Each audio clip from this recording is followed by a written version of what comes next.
Now the next thing I go to, according to the checklist, for combination vehicles, is my air and electrical lines and connectors. Right? So I got,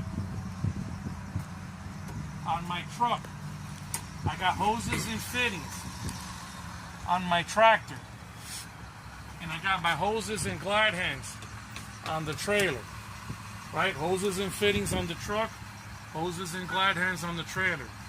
No cuts, no tears, no leaks. The glide hands are in the lock position. Right? You can see they're in the lock position. I don't have any leaks coming from any of my seals on my glide hands. My electrical connections.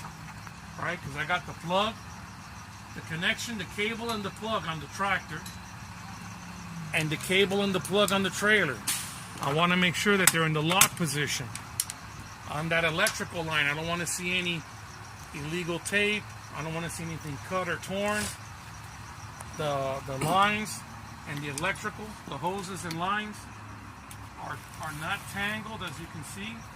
They're not tangled. They're not touching the truck, and they're not touching the ground. On the book, it'll tell you seated and sealed. When they talk about seated and sealed, is here. When you're talking to the examiner, you know, seated and sealed is for the glide hands. But if I say glide hands, I'm saying a little bit more. I'm being a little bit more intricate as to what's on the test, but it's going to help me out to learn it a little bit easier. We don't have to worry about the color of the lines. The blue line is a service, the yellow is the emergency, and for the most part, the green cable is the electrical. So now I'm going to stop here for a moment.